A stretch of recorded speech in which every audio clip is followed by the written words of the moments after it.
don't care who likes it or not. As long as we know it's the truth. As long as we know it's the truth.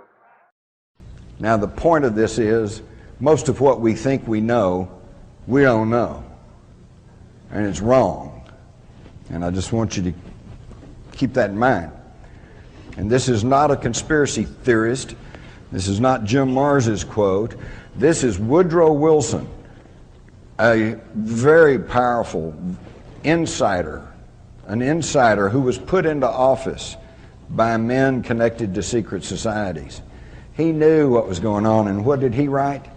Some of the biggest men in the United States are afraid of somebody. They're afraid of something.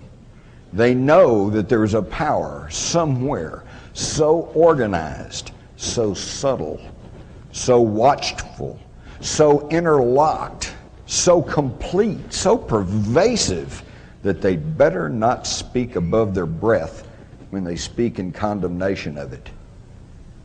How much more do you want, folks? He's trying to tell us what's going on.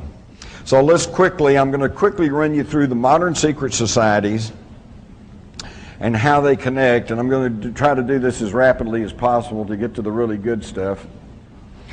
We'll start with the Trilateral Commission, which is one of the more recent ones. This was formed in 1973 by David Rockefeller and one of his henchmen, Zygmunt Brzezinski.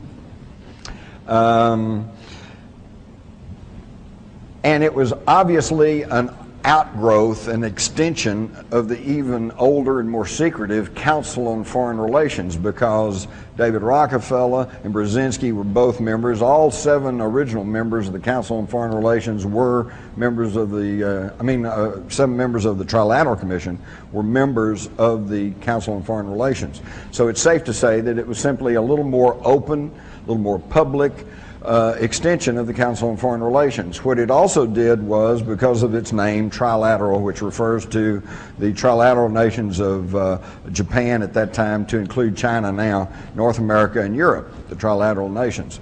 And so not only was it an effort to have a little bit more open, less secretive organization, but to also to include the Asian economies.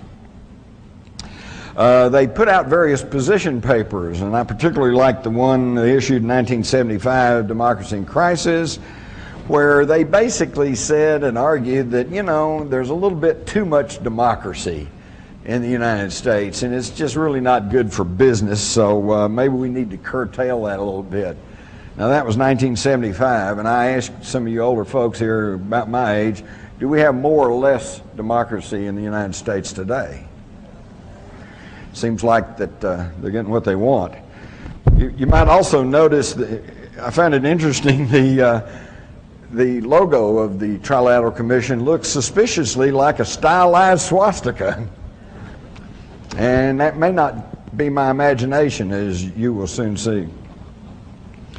Senator Barry Goldwater, in his book, With No Apologies, just flat stated that the Trilateral Commission is intended to be the vehicle for multinational consolidation of the commercial banking interest by seizing control of the political government of the United States.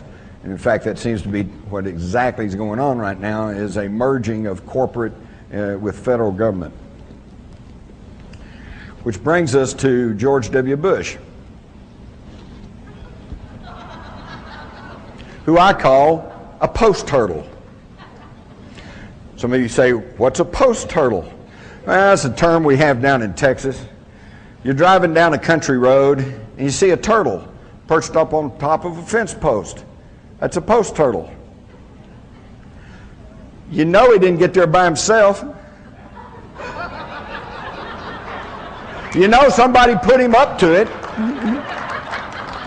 And you know he can't do anything while he's up there. And basically all you want to do is help the poor creature down. Post-turtle. If it wasn't so serious about what's going on, it really would be pretty laughable. So now that tracks back to the even more secretive Council on Foreign Relations. This was formed in 1921 by a group of people that were including Colonel House, who was the right-hand man, shadow to Woodrow Wilson, And their whole avowed purpose was to educate the American public on the desirability of global government.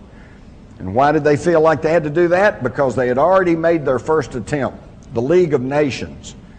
Okay? But it didn't work. Why? Because the Senate of the United States said, I'm not sure we're ready to give up our national sovereignty. How many times have you heard the politicians in the last year or two talk about sovereignty?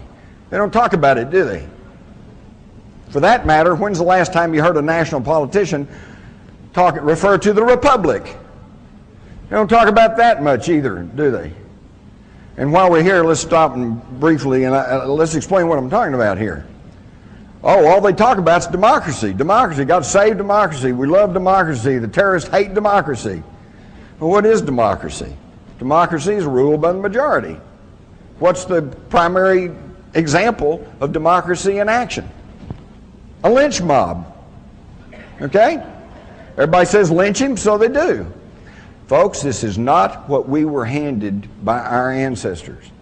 This was never intended to be a pure democracy. What we are supposed to have in this country, with its Constitution, its Bill of Rights, is a democratic republic. Now, what's the difference? In a pure democracy, the lynch mob. Lynch him, okay? You string him up. In a democratic republic, you have to go through a system of laws, checks and balances, courtroom procedure. You have to give the guy a fair trial. There are certain procedures and laws that you have to follow. He has the right to meet his accuser. He has the right to defense. He has the right to cross-examine the evidence and the witnesses against him. And then if he's found guilty, then you can hang him. Okay? That's what we're supposed to have. And this is not what we have now, is it? Now they can grab you, lock you up, and if one man, John Ashcroft, who's up until 9/11's whole claim to fame was throwing covers over the bare breast of statues in Washington, D.C. because he was upset. Oh. Talk about a boob. I didn't say that. But on his word alone, you can be declared an enemy combatant and held without trial and without legal representation. They are stripping the liberties that we are guaranteed in this country. And it really is amazing to me, because if Osama bin Laden was indeed behind the 9/11 attacks, and there's still been no real proof that he is, but if he was, and if his goal was to destroy a democracy and to end our freedoms, he succeeded, hadn't he?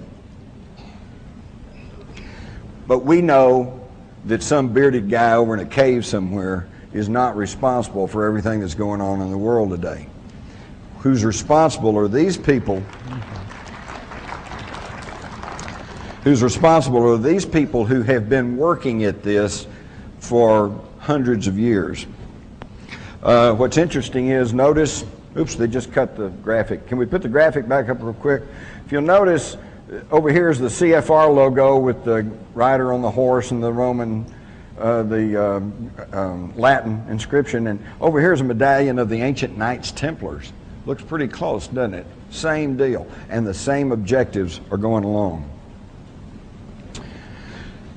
They consolidated all of this a long time ago with the formation of the CIA and with the National Security Act of 1947. The National Security Act of 1947 is really what began to sound the death knell for freedom and democracy in this country.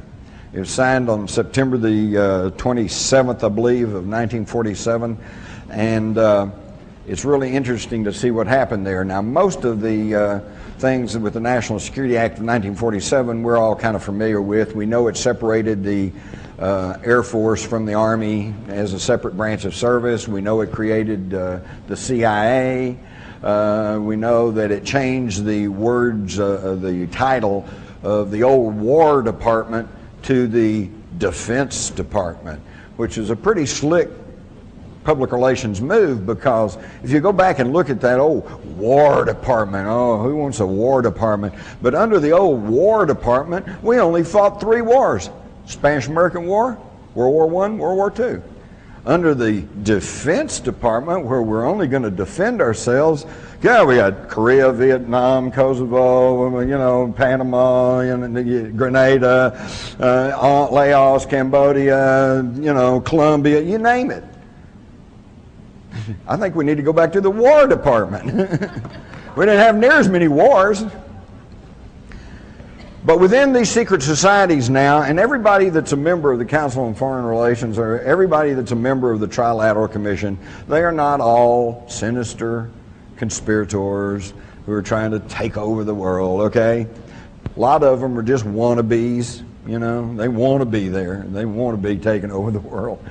Or actually, I would describe it this way. Remember when you were in grade school? And the thing you really wanted most out of life was to be able to sit at the table with the cool kids in the lunchroom. Boy, if I could just be with those cool kids, maybe I could get a date for Friday night, you know? That's what you really wanted. Well, these are the people who are globbed onto these secret societies. Most of them are not on the inner core elite. They are just wannabes, and they like to be next to the wealth and the power, okay? But within each of these societies, there is a handful of people that, like, and one is David Rockefeller. He's in all of them, okay? Henry Kissinger, you know. And there's certain ones who are at the inner core of all of these societies. They meet once a year in a group known as the Bilderbergers. The Bilderbergers are so secretive that they don't even really have a name. They're called the Bilderbergers because they were first discovered by the public meeting in Holland back in 1954. And they were founded by Prince Bernhard of the Netherlands, who had previously been a Nazi SS officer. And by the way, any of you all have Texaco gas cards? You do realize that Texaco is now bought by Shell. And Shell is that's the royal family of Holland, the founders of the Bilderbergers. So the New World Order marches on. And of course, then we've got Skull and Bones. I think we all know that Prescott Bush, the patriarch of the Bush family, and that George Herbert Walker Bush and George W. Bush are all members of the Skull and Bones. Now, there are some who argue that the Skull and Bones is the secret society behind the secret societies and that they run everything. I'm not convinced of that. There are plenty of people who have been inducted into the Skull and Bones and who have elected not to follow through on all their contacts and have gone on to live very respectable and good lives, okay? The Skull and Bones, however, is a springboard. That's where they take young men, they find the ones that with ability, and more importantly, those that are compliant, and they groom them to become world leaders. And all you have to do is just go study about the Skull and Bones, and you'll find that there is an inordinate number of people who go on to take top government positions. Again, if this was really a free country, you'd think that we'd have some people from, you know, Southern Cal, University of Texas, Oklahoma, somebody. You know, there's got to be some smart people around somewhere. But these folks are always the ones that end up in power. Also, it has been established that the Skull and Bones is actually the Order 322. It is the 322nd chapter of the Illuminati. This was published in the New York Times. Now we get to the question of how come you don't know all this, and that gets back to the control over the media. First, you have to understand the media cannot control these people, these secret societies cannot control all the editors and all the reporters across the country. No, they control the media through the distribution of the information. Just in the past several months, there have been some massive anti-war demonstrations taking place in California, in Denver, in Washington.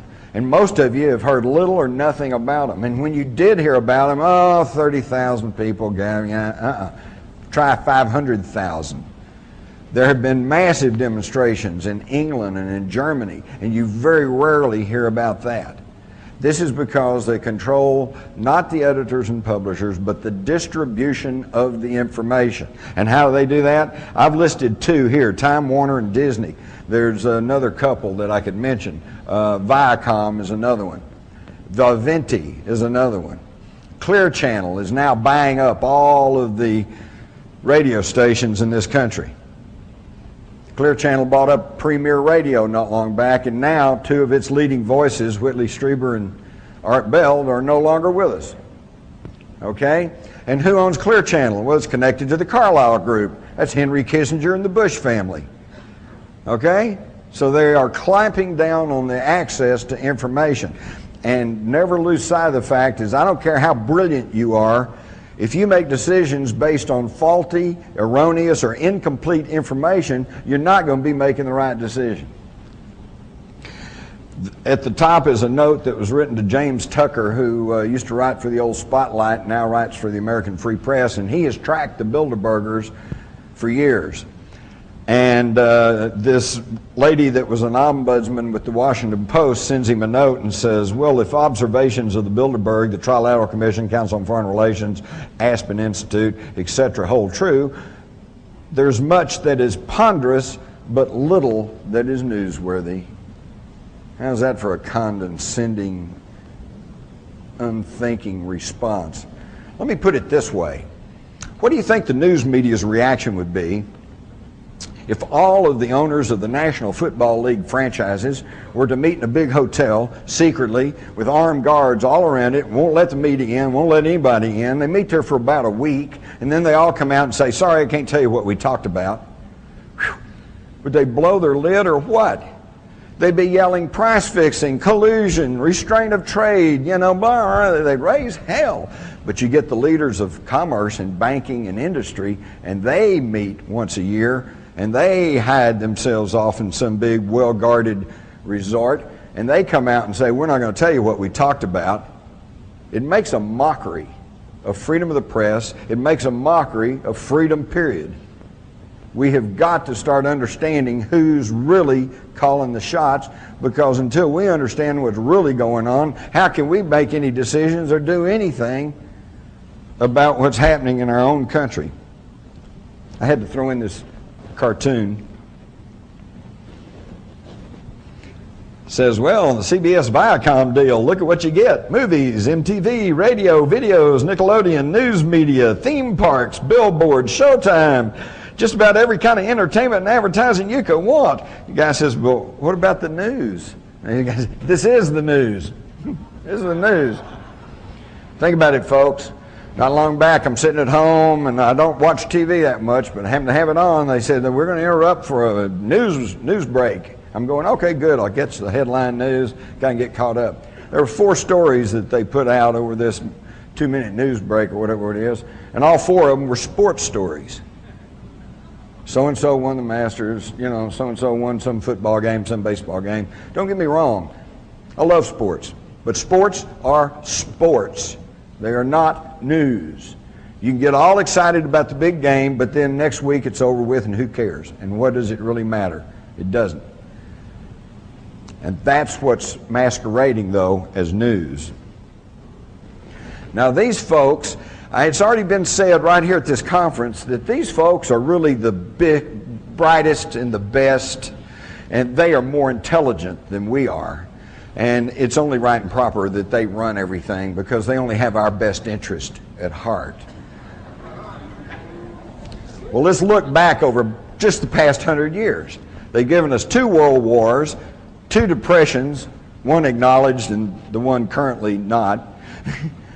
And it doesn't sound like they're operating in our best interest. Not at all. They give us the Persian Gulf War. That was Daddy Bush's war. Drew his line in the sand. Just happened to be north of the Harkin Energy holdings of his son George W., who just by sheer coincidence, I'm sure, sold off the bulk of those holdings right before the invasion of Kuwait and made himself almost a cool $1 million by selling short on that. You think Daddy might have whispered in his ear? Oh, no, wouldn't do that, would they? Of course they would. And then the whole thing ends, just as everything's closing in. Got too much to cover here. I could give you the whole story. When the American ambassador goes to Saddam Hussein, April Glaspie, and she testified to this in front of Congress but didn't go anywhere, he says, we're going to go back to our original boundaries, which means he's going to take back Kuwait, which was illegally taken and carved out of Iraq in the first place by the British years ago, so they could get their hands on some of those southern Iraqi oil reserves. And he asked the American ambassador, you know, what do y'all think about that? And her almost exact answer was, well, I've been instructed to inform you that we consider that an Arab problem and we don't really have any thoughts on that. What does that sound like? Sounds like do what you want to do. And then the minute he sends his troops into Kuwait, oh, he's the new Hitler. All right, and the Saudis put up a $12 billion war chest hidden in a secret account in London for George Bush to use to prosecute the Persian Gulf War. It's a deal, folks. It's just a deal. They're all just deals. This whole thing right now. I'll tell you what I suspect. We all know this thing about Iraq is about oil. But why do we need the oil? We got plenty of oil in the United States, and we're not getting that much out of the Middle East anyway. And besides that, we now have our troops in Afghanistan, which means we now control the Caspian Sea oil reserves. Something that's been a big bone of contention for the last 100 years, ever since the Nobel brothers went over there and started production in the Caspian Sea area. When Hitler sent his Sixth Army charging through the Ukraine, they weren't going to capture Stalingrad. They were trying to get to those Caspian Sea oil reserves, but they got stopped at Stalingrad. It's been a big bone of contention. Everybody wants to get a hold of Caspian Sea oil. Well, now we have it. And Britain now wants their share. They want the Iraqi oil. And it's really funny because we see Tony Blair standing up, and he's pushing for war with Iraq just about as hard as George Bush. And we think, oh, our wonderful British allies, boy, they're with us through thick and thin. I think once you study these secret societies and where they came from and who's really behind all this, it's the other way around. BP wants the oil, but they can't move British troops into Iraq because, quite correctly, that would be perceived as aggression. But the United States has already fought a war with Iraq, so we can go in and take it for them. And y'all just hide and watch. If we have a war and we have a regime change and we gain control over Iraq, you hide and watch if British Petroleum doesn't get a big chunk of that. It's all about oil. We all know that. And the problem is we're all so fat and sassy. Well, yeah, but I got to have gas for my car, man. I got to drive down to the 7-Eleven and get a pack of cigarettes, you know. I mean, yeah, it's only a block away, but who wants to walk a block, you know? We are just really we just have no idea of the misery in most of the world because we all have it so well. I mean, you know.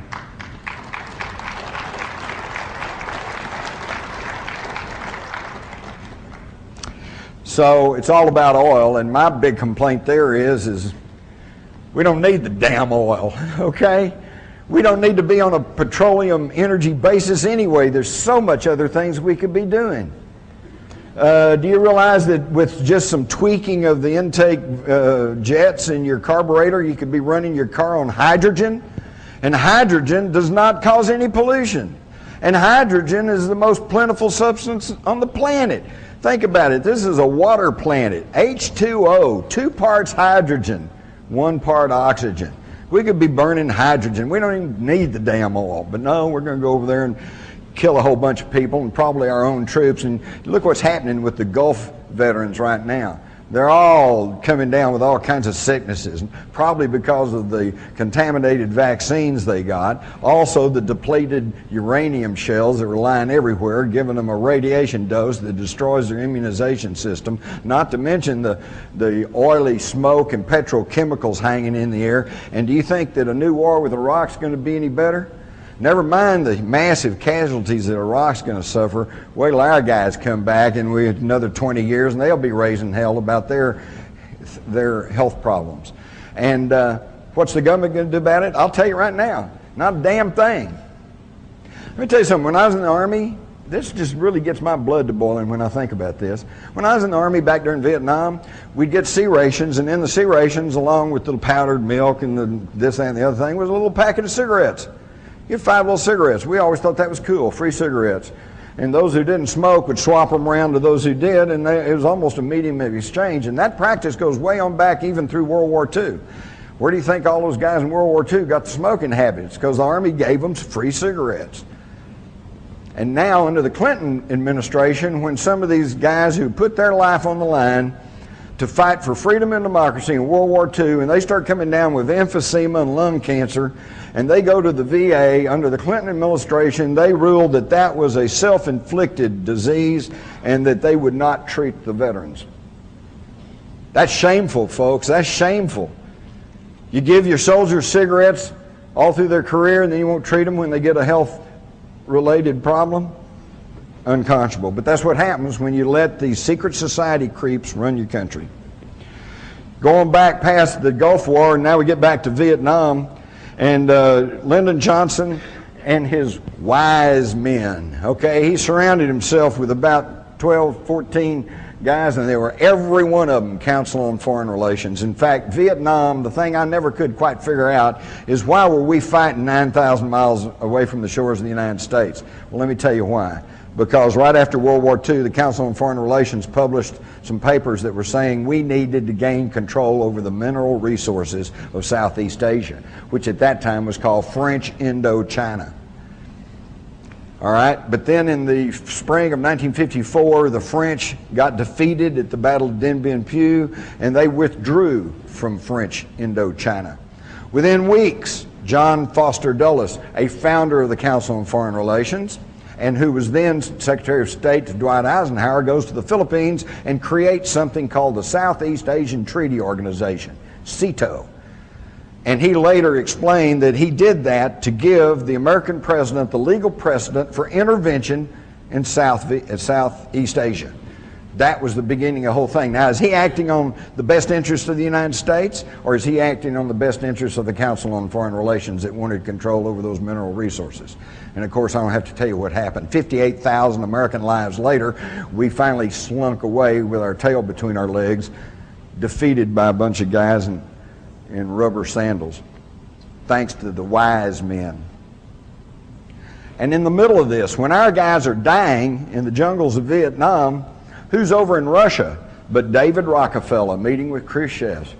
And with the insistence of David Rockefeller and his other powerful friends of the Council on Foreign Relations, they encouraged Lyndon Johnson to increase loans to Russia at levels higher than we did in World War II when they were our allies against Hitler. Now, what does this mean? It means, folks, that while our sons and daughters and brothers and husbands were over there fighting for their lives in the jungles of Vietnam, we were told we had to do that because North Vietnam was a surrogate of China and Russia, and that if we didn't stop them there, then it's the domino effect, and they'd take over the Philippines, and they'd take over Hawaii, and they'd take over this country, and we had to stop them right there. And that they were getting arms and ammunition from China and Russia, and it was an anti-communist crusade. And to that extent, it was true. They were getting arms and ammunition and war materials from China and Russia. And Russia was getting loans from us. And they'd take our tax-supported money and they'd build facilities like the Kama River Truck Factory, and they'd crank out war materials to ship to North Vietnam to use against our guys. Does that make any sense to anybody? But that's what goes on, folks, and it's still going on. And unless we start waking up, it's going to continue. If you stop and think about it, gunfire is pretty well decided every national election from 1964 to 1988. 64, Lyndon Johnson wins on the sympathy because of the JFK assassination. 68, Nixon wins after the reaction to the Martin Luther King and Robert Kennedy shootings. Then in 1972, George Wallace looks like he's going to pull votes from Nixon, and he's shot.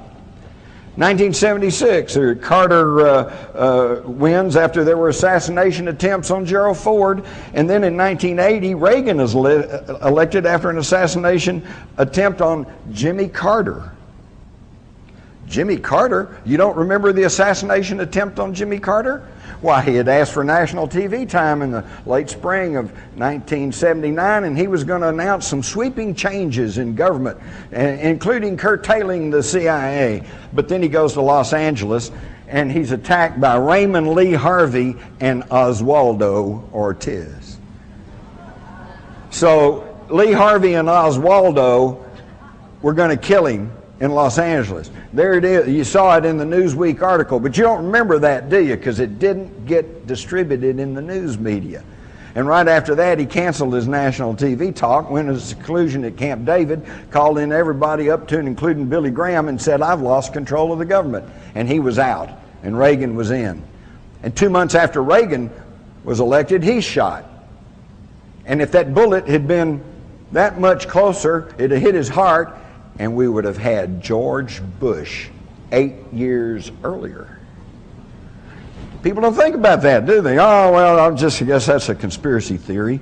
Speaking of, you're going to love this one, the Reagan shooting. All network tapes, you can clearly hear the sound of 7 shots. Bam, bam, bam, bam, bam, bam, bam. Hinckley had a 6-shot revolver. How do you get 7 shots out of a 6-shot revolver? And where'd it come from?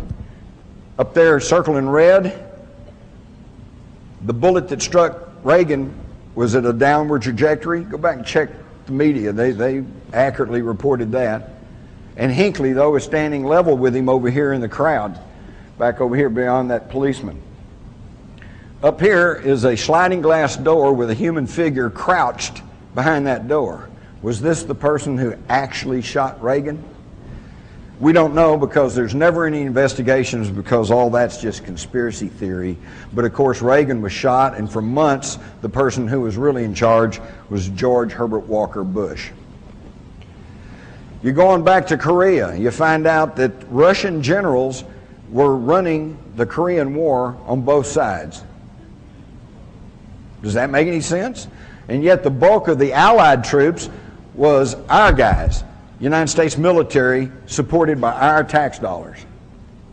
We're really being taken, folks. Go all the way back to World War II. Again, I noticed it was mentioned here at this conference that, well, everything would have been okay except Hitler was the bad guy, and he kind of screwed everything up. Well, let me tell you, folks, do your homework. Hitler didn't just suddenly appear. Hitler, number one, was a military intelligence agent who was assigned to infiltrate the Nazi Party. And he went back to his superiors and said, well, went to this meeting, there's only about 9 guys there, but you'd like them, because they want to rebuild Germany, and they hate the Jews, and they want to rearm, and they want to repudiate the Versailles Treaty. So his superior said, that sounds pretty good. Here's some money, go back and help out.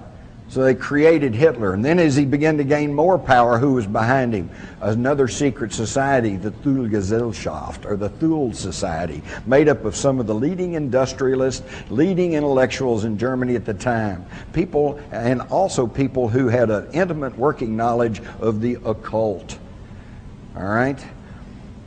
So now we can see that all of these secret societies have been working along. And it was the same thing back during World War I. Same people ran World War I. It's amazing, but at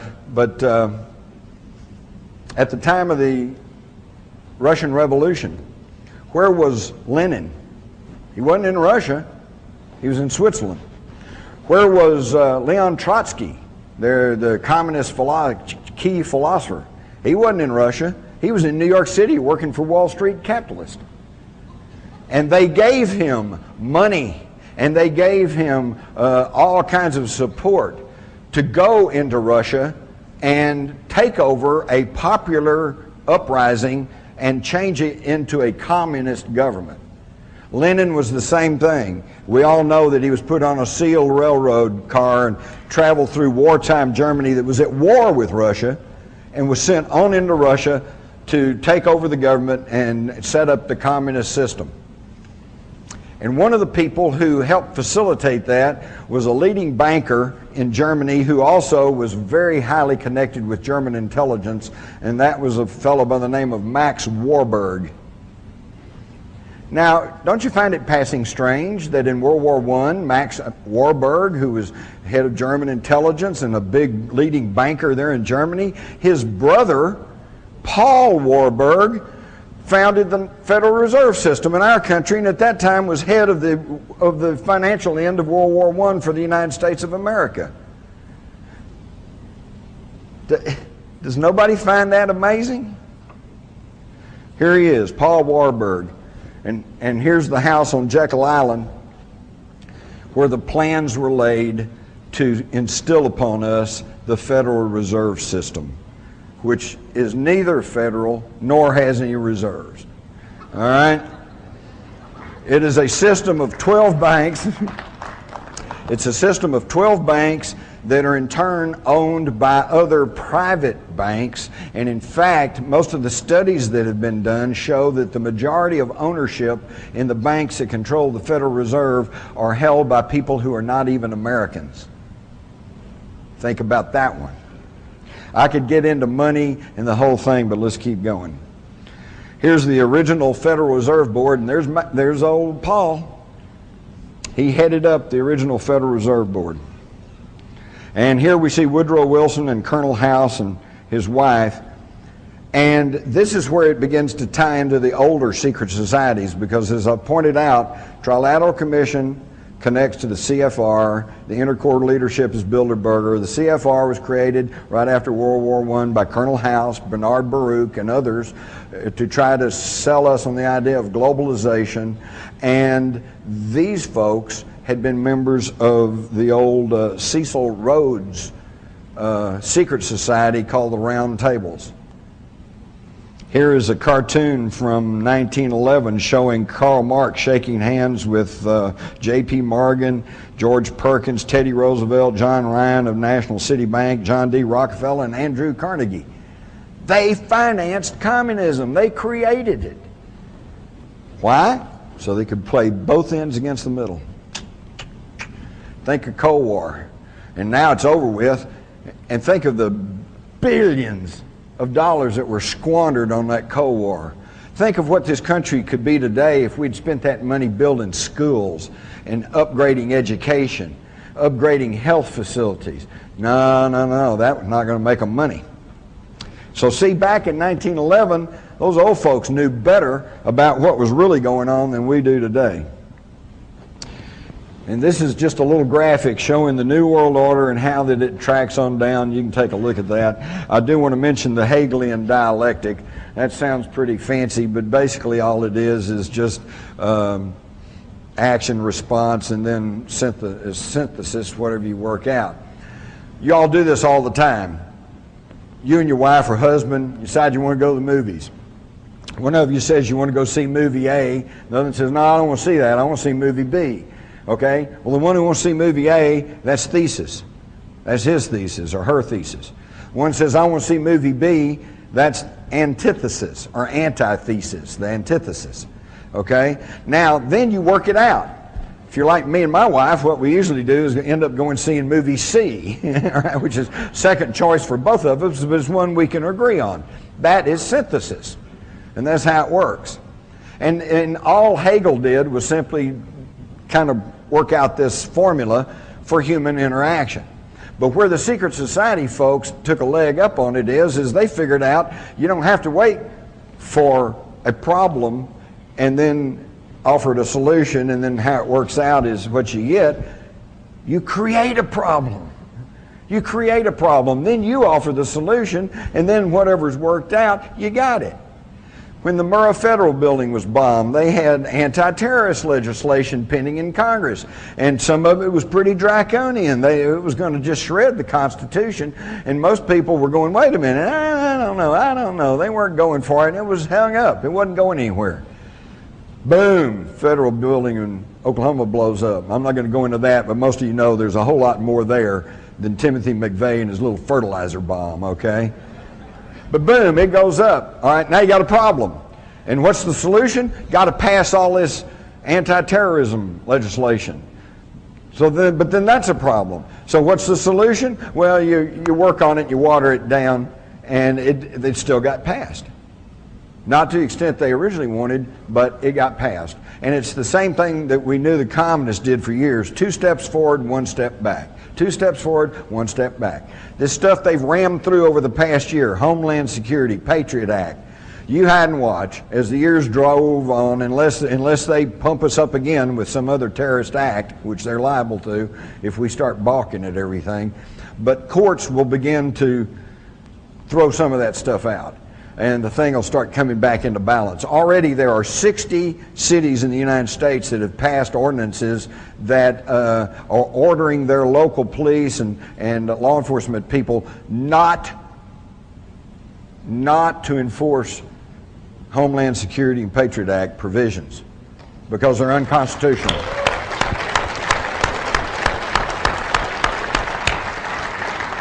Of course, you don't hear much about that through the mass control corporate media, but it's happening, and there will be a backlash. It will come, and things will balance out a little bit, but see, it's already on the books. And this Homeland Security thing, once you create that whole level of bureaucracy, I guarantee it'll never go away. The CIA is a good example. That was intended to be exactly what it says, the Central Intelligence Agency. It was going to be a small agency that was going to take the intelligence from the Army and the Air Force and the Navy and everybody else and coordinate it. And it was intended to stop duplication of effort. And instead it created a whole monster that we're still having to deal with, okay? And it'll never go away. Homeland Security will never go away. We should never have passed it in the first place, but there was no debate, no talk. They got Homeland Security the night it started off. It was a 30-page thesis saying here's what we probably need to do, and by the time it got to Congress, it was 500 pages, and they got it the night before the vote. Now, folks, I don't care how smart you are, you can't read 500 pages, absorb it, think about it, and make an intelligent decision. And I'll tell you, for that one fact alone, and I'm not even going to argue the merits of Homeland Security, but for the mere fact that your representatives passed a law that they hadn't even read, I think should be cause enough for a recall. You ought to throw every one of them out.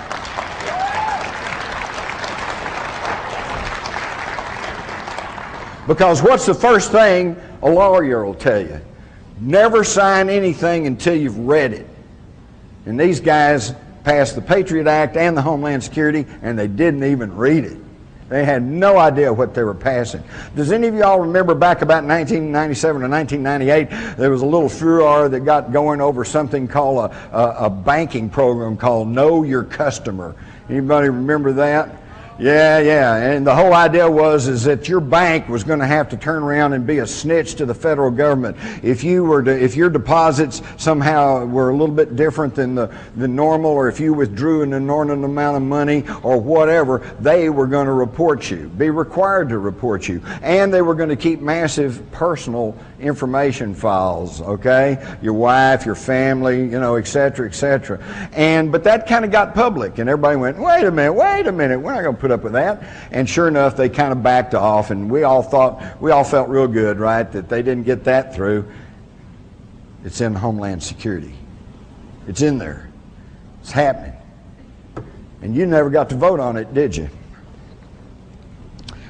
You can go all the way back to the war between the states, or where I come from, we call it the War of Northern Aggression. But it was a deal. It was all a deal. Auguste Belmont, a registered agent of the Rothschild banking family in Europe, came to this country and quickly became the leading seller of bonds for the federal government. He's the one that got the money to prosecute the war between the states. At the same time, he was quietly buying up all the southern bonds. It was a deal. Even Chancellor Bismarck of Germany is on the record as saying that the war in the 1860s in the United States was contrived by the Rothschilds to split the country in half so that they could regain North America for the bankers in France and Britain. And if you'll stop and think about it, where was the bulk of the British Army? It was in Canada. Where was the French army? Anybody? Mexico, under Maximilian. So they were going to let the North and South bleed each other dry, and then they were going to move in. There's only one man who seemed to understand what was going on, and that was the head Yankee, Abraham Lincoln. I'll have to give him some grudging credit. I think he understood what was happening. And that's why he became the first American president to print his own money, known as greenbacks.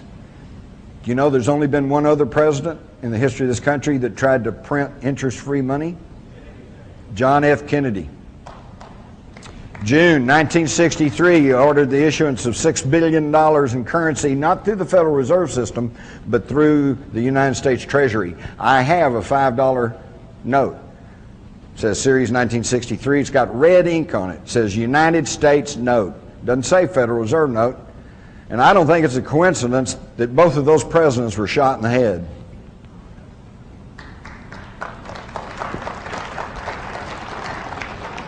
So now we can see what I call my pyramid of power. That's us down at the bottom. The poor, long-suffering public. Over us is the low-level political structure. There's your local city council, school board, and stuff. Most of whom are good people trying to do a difficult job. A few snakes in there, but you know, as we learned in the Army, there's always 2% that won't go along with the program. And your mass media.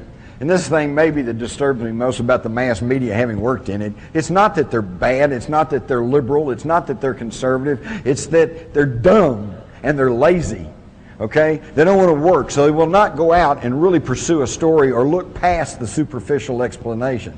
They just take the government handout and they run with it. And this really bothers me because, you know, I think about it in our own personal life. If you have a good friend and you find that friend is lying to you, then that upsets you.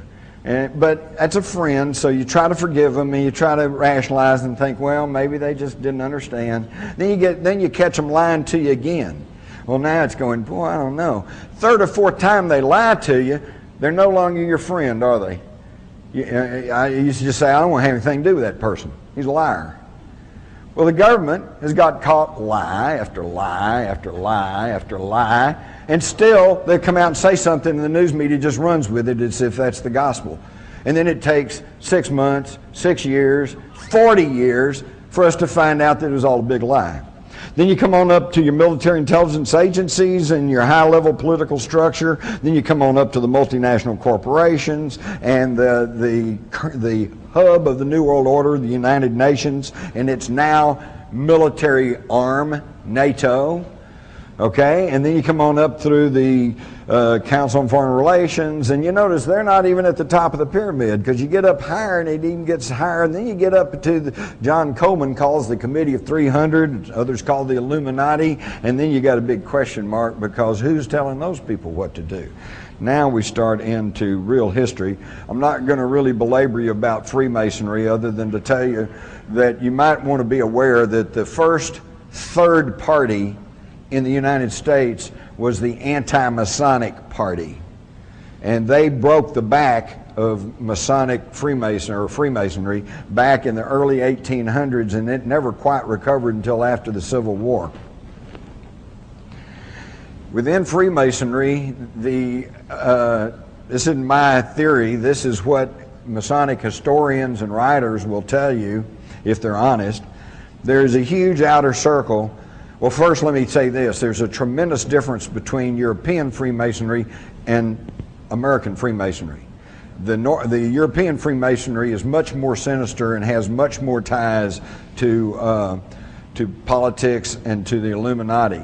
But the North American Freemasonry is much more of a kind of a fraternal order, and they do great things. Their burn centers are wonderful. But within Freemasonry, in both sides of the ocean, there's an outer circle, and then there's a little inner core circle that knows what's really going on and what their agenda really is. Now, don't bother to ask a Masonic friend if that's true, because he will tell you no. And that's because he's either part of the outer circle, in which case he really truly does not know that there's an inner circle, or he's part of the inner circle, in which case he's taken a blood oath never to reveal that. Okay? But Freemasonry is where a lot of these thoughts, ideals, and knowledge has been passed along, because the men who made up Cecil Rhodes's roundtables, which were the progenitors of the Council on Foreign Relations, Trilateral, etc., were Illuminized Freemasons. They were Freemasons who had been instilled with the knowledge and with the agendas of the Illuminati. And what was that? Where did they think they got all this from? Well, here's Manly Wade Hall, a philosopher, a much studied occultist, and a very high-ranking Mason. And he says, in the Roanoke Pass, the gods walked with men, and they chose from among the sons of God the wisest and the truest. And these they labored with, preparing them to carry on the work of the gods after the spiritual hierarchies themselves had withdrawn into the invisible worlds. With these specially ordained and illumined sons, they left the keys of their great wisdom. These illumined ones founded what we now know as the ancient mysteries. George Washington, big Masonic. So they're passing along the ancient mysteries through Freemasonry. By the way, if you think that the Illuminati is just something you can laugh at and just some kind of boogaboo, here's a letter in 1782 from George Washington where he said, "It was not my intention to doubt that the doctrines of the Illuminati had not spread to the United States. On the contrary, no one is more fully satisfied of that fact than I am." These guys knew more about what was going on than we do today with all our modern technology and all our electronic communications. I could spend a whole program talking about Washington, D.C. and the layout of the streets and how it was all built by Masons, and that how the floor plan, street plan of Washington parallels Virgo, which has always been associated with the Egyptian goddess Isis. Okay? So these people, and by the way, if you're not aware of this, some of you are, some of you aren't. Every time there's a space launch, okay, it's always at a certain time and in a certain manner to conform with astrological numbers. Okay? Somebody somewhere still has a great concern about the stars and what's happening. All right, there in Washington, D.C., there are 23 major zodiacs in that city, more than any other city in the world. One other thing you're going to love, I don't think it's not on this map. In the earliest plat of Washington, D.C., all the lots are numbered, except one. You get up to 665, and then it jumps to 667, 668. So what's missing? 666, 666. And guess what sits on that lot today? The capital of the United States. Now, it's accepted by historians that the French Revolution was fomented by the Illuminati. And here's a picture of Adam Weishaupt, who founded the Bavarian Illuminati, and he was only carrying on traditions and knowledge that came from even much older things. And I think it'd be worth quickly to look at the 10 steps offered by Karl Marx in his Communist Manifesto, and if you'll compare this to Illuminati writings, you'll find that their goals have always been the same. And as I read these, I want you to think about where we are in this country today in relation to this topic. Abolition of private property. Not there yet, but they're working on it. Now we got wet zones and United Nations zones and whatever. A progressive or graduated income tax. Well, we got that. Abolition of all inheritance. They're working on that. Confiscation of property of dissidents and immigrants. Homeland Security's got that taken care of. Creation of a monopolistic central bank. Well, that was done back in 1913. Centralize all communication and transport. Well, see, when Karl Marx offered this, he was thinking in terms of state control. Today, it's corporate control. And instead of the state running the corporations, today, I think in this country, it's the other way around. Control of all factories and farm production. Again, corporate control. Central ownership of capital with deployable workforce. That's us. Oops, got to move from Silicon Valley. No more jobs. Got to go somewhere else. Blur the distinction between rural, country, and cities. Boy, that's being done. I moved to the country 22 years ago. It was a wonderful little place. Now I go down there, there's McDonald's, Sonic, Krispy Kreme donut shop. You know, might as well be in Fort Worth or Dallas. Free public education for all children, which on the surface of it sounds like a wonderful idea, and I'm all for it. I think every single kid, no matter where he comes from, no matter what color he is, no matter what, should have a shot at learning the 3 R's, reading, writing, and arithmetic. But folks, that's it. After that, if he has aptitude, he should be able to go on. If he doesn't, he should go to trade schools.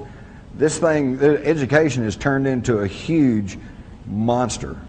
And look what's going on in education today. And look what, and you stop and check what they're being taught. And today, they're not even being taught. What's important is they have to feel good about themselves. That's why they're trying to do away with grading systems. That's why they're trying to do away with the SATs and all like that. Well, we don't want somebody feeling left behind because they can't pass those tests. We want them to feel good about themselves. Well, all I can say is how good about themselves they're going to feel when they're 50 years old and all they can do is sit on the street corner and sell pencils. You know, you got to have that education. And they're not getting it. The dumbing down of America is not just a catchword. It is actually happening.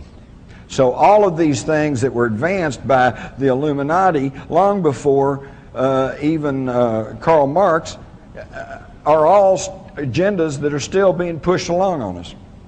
And where did they came from? They came from the Knights Templars, who built these wonderful cathedrals such as Chartres that has stained glass in it that is so luminous that modern science cannot explain how they do that. Here's some of the stained glass from Chartres, and you can also see the similarities between the Chartres at the bottom and the Al-Qaeda Mosque in Jerusalem's Temple Mount. They brought back knowledge from the Middle East. Again, look at the striking similarities between these Egyptian artifacts and artifacts in Jerusalem. You've got a black Madonna that you still find in southern France compared to Isis. Over here you've got the winged person from Egypt and another one that was found in a 9th century BC Jewish palace. It's all the same information, folks. It's all the same. We've been taught that here's all these different empires and civilizations. It's all a continuation. This is a great one. At the top, of course, you can see the famous Egyptian winged disc that Sitchin and others says probably represents the planet Nibiru. And in the bottom is a crop circle. Probably a hoax one, but it shows that somebody's still thinking in terms of the winged disc. Now this brings us to the mystery of Rennes-le-Château, and for those of you that have read Holy Blood, Holy Grail, the Messianic Legacy and all like that, they go into this in great detail, but they never really quite just tell you what it really is, other than the fact that there apparently is some fabulous treasure buried over in the caverns and cave systems that honeycomb the foothills of the Pyrenees there in southern France. And I was there 2 years ago, and it is an amazing place. It really is, and the stories are all there. Poussin, the artist, apparently was onto some of these secrets, because in this painting up here circled in red, he seems to be giving us a fleeting glimpse of what? The Ark of the Covenant. So there's all of this knowledge that's being passed along. Here is again the Masonic and zodiacal street plans of Washington compared to the same. You see the same geometric designs being used to build Rennes-le-Château. Again, we see the same knowledge being passed down. Here's what you probably don't realize. Rennes-le-Château is on the far left corner over here, and if you connect these holy sites, you have a geometric pentagram that encompasses a 40-mile circumference area. Any of you that have read Maurice Shaitlin's book know about the Maltese cross that is in the Aegean Sea that you can only connect by getting a map and connecting these sacred sites. Again, ancient knowledge passed along. Some of it lost, some of it gets distorted, but it's all coming down through the secret societies. And where did it all start? It started in southern Iraq, also known as Mesopotamia. In the Bible, it's referred to as the Chaldees or Chaldea. Now, one of the tragic things of the turmoil that's going on in the Middle East is the fact that what you actually have are cousins, family people fighting each other, because the Arabs trace their lineage back to the biblical patriarch Abraham, and the Jews trace their heritage back to the biblical patriarch Abraham. So they're all related, but they can't get along. If we could go back to that, to the map, the Bible tells us that Abraham came from Ur of the Chaldees. So he was not a Jew. He was not even a Semite. He was a Sumerian. And he had knowledge from the ancient Sumerian culture. And he brought that knowledge where? To Egypt.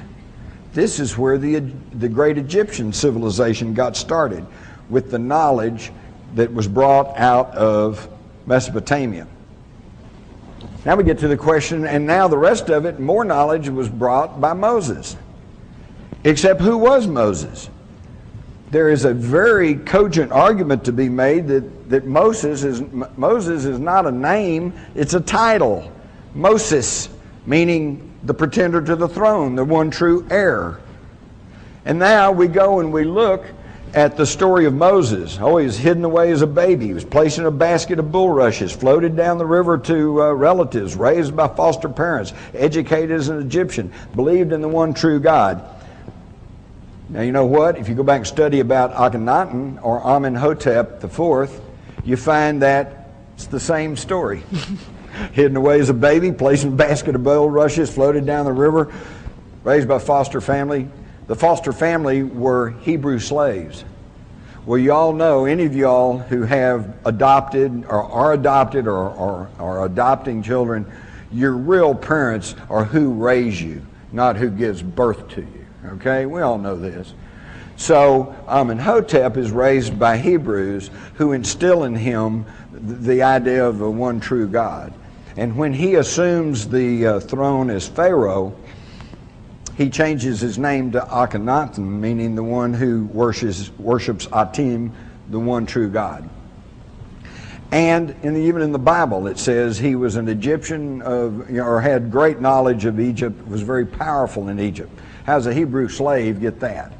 So now that whole story takes on a whole different coloration. And when he is overthrown because he's shaken up the religious hierarchy of the day, which was making tons of money because everybody had to pay homage to all the various gods. They didn't like that, so they overthrew Akhenaten and they banished him. And when he left, he took his family with him, the Israelites or the Hebrews. And they considered him still the one true king, or Moses. But whether or not that's true, we find again that all of the information flows from Iraq or Samaria into Egypt. And of course we know that from Egypt then all this knowledge was centered in the ancient mystery schools of Egypt, which then went on to the ancient mystery schools of Greece and then on into the Romans, and this was our Western heritage. Now, all of this was accumulated regardless of who Moses was, whether he was a title or a name. When the Israelites were sent out of Egypt and freed, they were told to take what you need. Well, some of them, I'm sure that meant take some clothing, take some food, but some of them meant take everything that wasn't nailed down. And they took gold, silver, they took scrolls, they took all kinds of things on their travels in the wilderness. And we know that during their travels in the wilderness, they attacked and conquered a variety of people and city-states. And as was the habit in that time, oops, are we out of time? Oh, thank God, I saw something here. Okay, good, we're on track. I got to wrap this up though, because I know you're going to have some questions. So I'll make it quick. So they got this vast treasure hoard, gold, silver, but they've also got knowledge passed down from Samaria. And I'm sure they got tired of lugging all this through the desert. So at one point, Solomon built a huge temple. And part of it, of course, was to worship. Part of it was to house the Ark of the Covenant, their communication device for God, and to house and warehouse all of this fabulous treasure. So what happened to it? Interestingly enough, when the Romans took Palestine, they didn't just move in and conquer it. They worked a deal. They said, look, if you'll let us, you can keep your king and you can keep your lifestyle if you'll just pay homage to Rome. And they said, okay. And King Herod was installed, built his palace over the old, at the same place as the old Solomon Temple there on the Temple Mount in Jerusalem, which is now, of course, a Muslim mosque, the Dome of the Rock. But then the Jews began to chafe under the Roman leadership, and in 66 AD there was a revolt. I'm sure it didn't just start overnight and it didn't end overnight. The Romans then sent troops in and they conquered the whole thing. Well, when they came in, they sacked Jerusalem and they sacked the temple. King Herod's palace at that time, formerly the Temple of Solomon. But they didn't get everything, because the Jews knew what were happening, and they took everything they could and they buried it under the temple in a series of cave systems and stuff, and they carefully hid it away from the Romans. But the Romans nevertheless got a good portion of it, maybe even half or something, but they got a good portion. And what did they do with it? Well, they took it as booty back to Rome. 400 years later, Alaric the Goth sacks Rome. And again, as the way it happens, they took everything out of there. They took what the treasure, half the treasure of Solomon, and they took it back to their home stomping grounds, which was where? The Languedoc region of southern France. And they hid it in the cave systems down there. And this was both the wealth, treasure, and particularly the information and knowledge that was passed along to a group of people that became known as the Cathars. And the Cathars then were a thorn in the side of the Roman church because they had straight information. They had information that went contrary to what the Roman church was trying to put out, and that's why they never went along with their program. This, of course, gave rise to the Albigensian Crusade, where the Pope sent a papal army through the Languedoc region and murdered everybody that was suspected of being a Cathar. That's where the expression got started, by the way, when they besieged the town of Béziers. They sent a message back to the Pope and said, how are we going to know the Cathars from everybody else? And the Pope is supposedly told him, he said, well, kill them all and let God sort them out. And we've heard that same quote. I heard that during Vietnam. You know, how do we tell the VC from the Vietnamese? Kill them all, let God sort them out. So this, but they didn't, obviously they didn't kill all the Cathars. Some of the wealthy families there in southern France were Cathars. And they knew, because they had access to this knowledge, that the rest of the treasure of Solomon is buried over beneath Herod's palace in Jerusalem. So they fomented the Crusades, ostensibly to retake the Holy Land, but in reality these French families, the Blanchards and Saint Bernard and these folks, they knew this treasure was over there and they wanted it.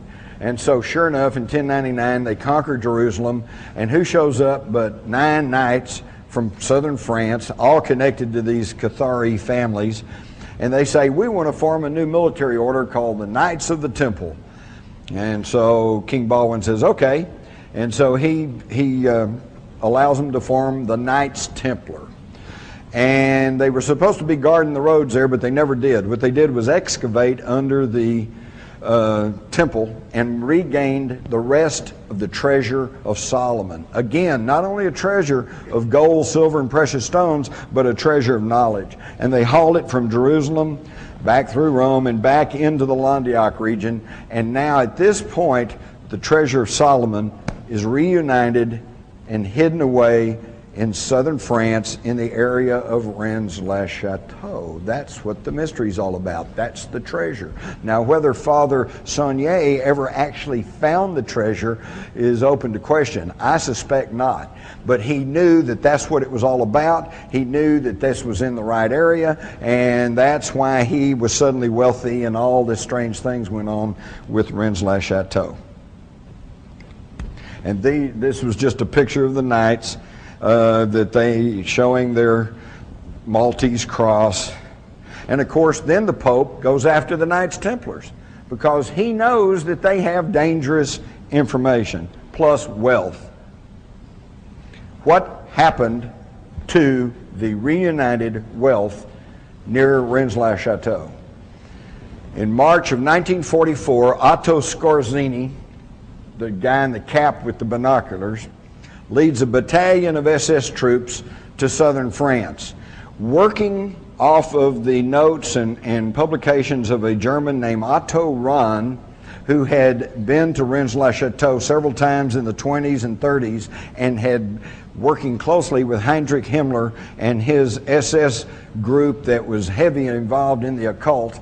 They felt like they knew where the treasure was, and on March the 16th, 1944, they send the Germans into they couldn't do it before then because southern France was part of Vichy France and technically was supposed to be free France, and they didn't want to cause any more trouble. But in September of 43, Rome fell and Mussolini was deposed, and at the same time that the Germans rescued Mussolini off the mountaintop, they also poured into southern France and took over the whole country. So now they're able to freely operate in France, and they sent troops down there in March of 44. He sends a one-word telegram back to Berlin on March the 16th that says, "Eureka! I found it. The greatest, most fabulous treasure in the history of the world, both of riches and of knowledge, is now in the hands of the Nazis." They took it back to Berchtesgaden, which you can see the diagram here has an underground labyrinth of hidden systems and caves and bunkers and everything else. But it probably did not remain there. It was taken out of Germany on something called Aktion Adlerflut, or Operation Eagle Flight. This was instigated in August of 1944 by the head of the German Central Bank and the head of the IG Farben Combine and Martin Bormann, who by that time was running the show. Hitler was pretty much over the edge with megalomania plus all the drugs that he was being fed. These guys took the combined wealth of Europe that they had looted plus Solomon's treasure, and they created 750 corporations all around the world. Their connecting banks were the Bank of International Settlements, the Deutsche Bank, which today is still a powerhouse in the financial world, Chase Bank, which later became Chase Manhattan, and I particularly want you to notice Union Banking Corporation. Because in 1942, one of the chief stockholders of the Union Banking Corporation was prosecuted in this country by the Justice Department under the Trading with the Enemies Act, and they accused him of being nothing but a financial front man for Hitler and the Nazis. And that man was Prescott Bush, and also his father-in-law, George Herbert Walker. So when you hear people say that these people running the country today are a bunch of neo-Nazis, I want you to stand up and say that is not so. There's nothing neo about them. They're the real old Nazis.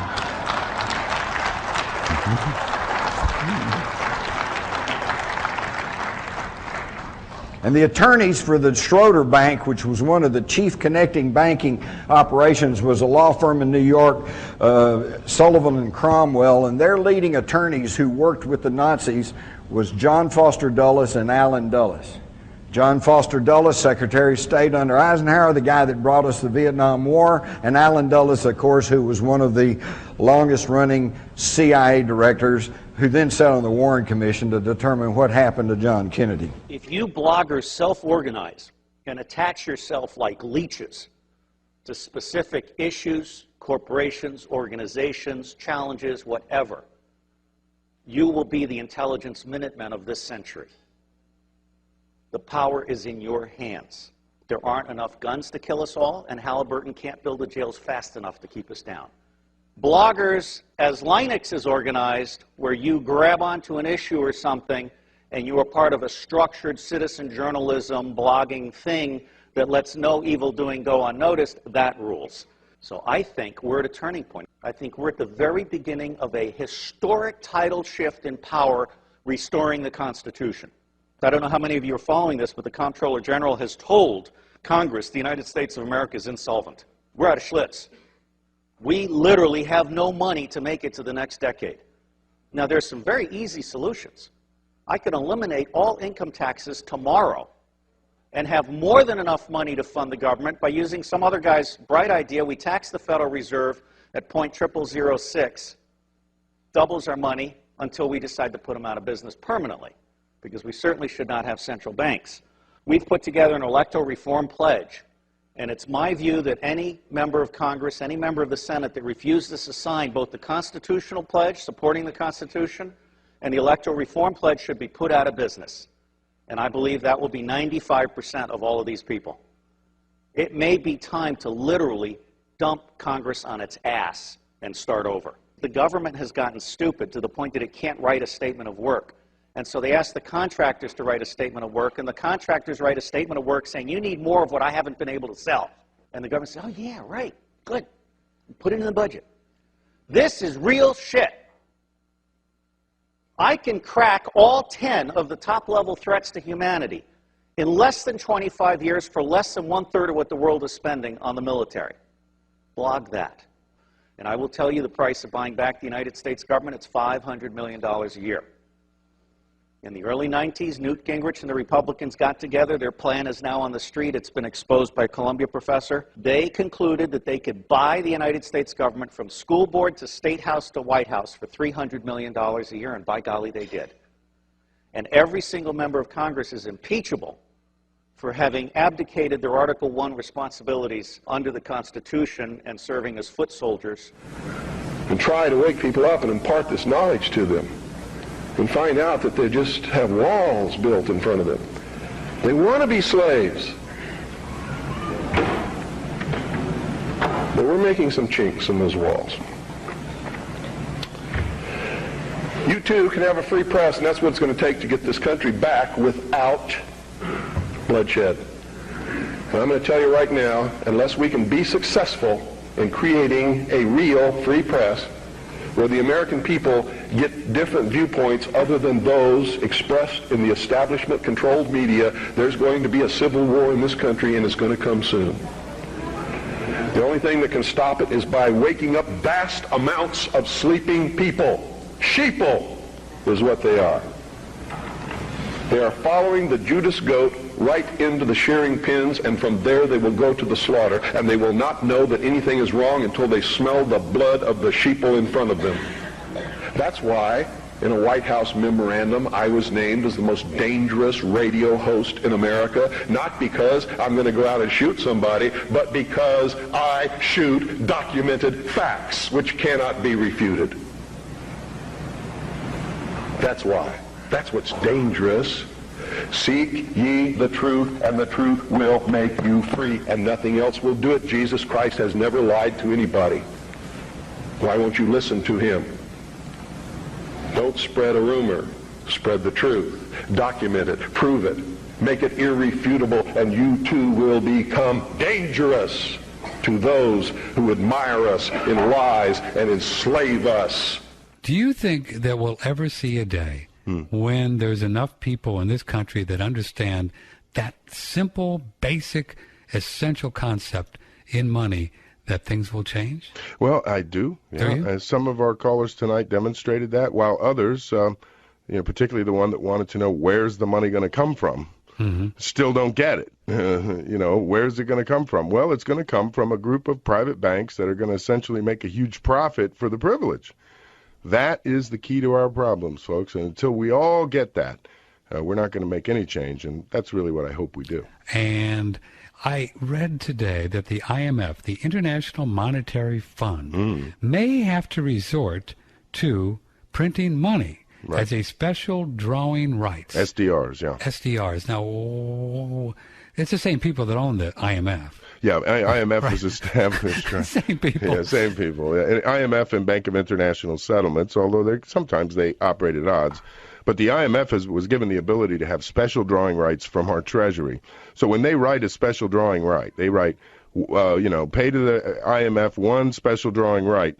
That allows them to go into our gold reserves and buy gold for $42.20 an ounce. No, wait a minute. No, explain that a minute. Who are these people and what can they do? What can they do? The International Monetary Fund has a right to draw on our Treasury at the rate of $42.20 an ounce, the official price of gold. You remember? What do you mean draw on our Treasury? Well, that's what the special drawing right allows them to do.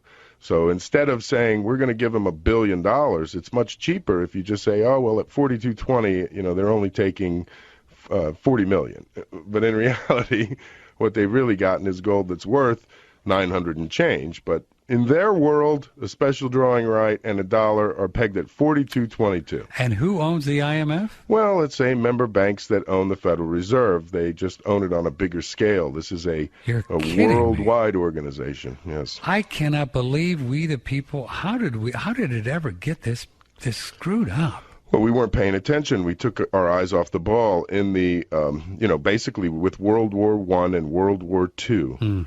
We allowed the Federal Reserve Bank of New York and its owners to consolidate their control over the world's financial system. And then over the last 90 years, they've just reinforced that with cement. So now trying to get out of it is going to be ridiculous. Oh, man. That's a very spooky story that you just laid out there, these special drawing rights. Yes. I'd never heard about that Most before. people have not heard of them, and that's how the IMF draws its funds from its members, by special drawing rights. And so the J.P. Morgans of the world, the Citigroups, the Goldman Sachs, the Shanghai Bank of China, it's the same people that are in there in this IMF? Indeed. If you look at the history of World War I and II, especially World War II, under the trading with the enemy circumstances, the Bank of International Settlements and the IMF, actually more to the Bank of International Settlements, IMF was not yet in existence.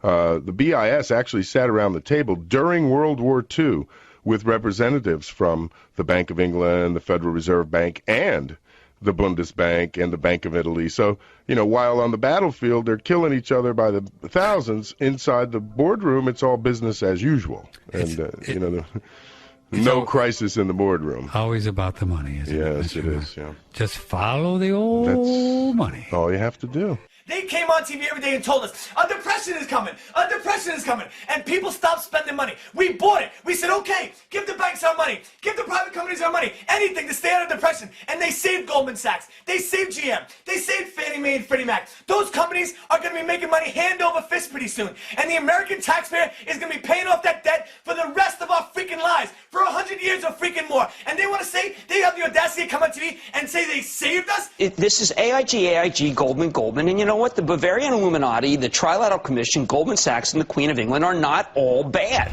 Wow. Which side are you? Are we going to squeeze a couple of things in? Sure. All right, first of all, let's do this one. In my opinion, the young generation of whites, blacks, browns, whatever else there is, you're living at a time of extremism, a time of revolution, a time when there's got to be a change. People in power have misused it, and now there has to be a change, and a better world has to be built, and the only way it's going to be built is with extreme methods. And I, for one, will join in with anyone, don't care what color you are, as long as you want to change this miserable condition that exists on this earth. Thank you. Because it's all about that money. Monies. Google Marvin Bush, top security of Securicom of the World Trade Centers. Research Neil Bush. He the one that made the bill to try to sell a Porsche Dubai. We already know who Jeb Bush. We already know who he is. His father gave Osama bin Laden, $3 billion to fight the Soviets. Then their grandfather, Prescott Bush, funded Hitler, Hitler's banker. Decent Bank, First Union Bank, New York City. Yeah, locked up for trading with the enemy and treason. Then released because they Mason, Illuminati's, all together, man. Shit is funny, yo. We've really been fucked, yo, and they getting rich and they getting rich. BPO is not even from this country, yo. British Petroleum. And they telling you you can't stand on your land that your founding fathers fought, that our ancestors fought for? Huh? They'll lock us up, give you a grade, a class D, federal, what? What the fuck is that? A federal charge, a class D? I never heard of that. You giving shit when the kingpins ain't even getting out. Capone and them ain't get that shit. But you ready to give it to some people that's taking pictures? Wow. That's where they getting at, people. Yeah, they really blatant now. Because the internet fucking up all their monies. Fucking up their monies. This is what we leaving our children, people. $37 trillion the cost of the bailout this year. How many people know that? That's my wedding money. Okay, if I spend no Ruble money, ain't no reason. Shit is just like, wow, yo. Wow, people losing their jobs. 150,000 Americans lost their jobs in June. We only in the third day. Independence Day is tomorrow. I'm going hard for all the Americans, the independence. Yeah, fuck that shit, man. Built this country, yo. The Rothschilds, they print out money, Federal Reserve, private. They just been raping everybody. And it didn't even matter if you was white or black during them times, but that's what they portrayed out there. So they can have us divide and conquer and stay away from that nigger and stay away from that cracker. All that ignorant shit, yo, why they stealing everything, yo. They was rich elite families, yo, and they still running shit to this day since the beginning of time, since the oil shit. We could have had free energy since 1920, Nikola Tesla. Wi-Fi, all that. J.P. Morgan and the Rockefellers and the Ford families, and they said, oh, no. When he demonstrated that with the Wharncliffe Tower, and they seen that, and they said, well, where can we put the meter? J.P. Morgan words, oh, my peasants will have nothing free. Whoa, who was the peasants? I guess if he wasn't a, billion trillionaire, I guess he was talking to you. Us.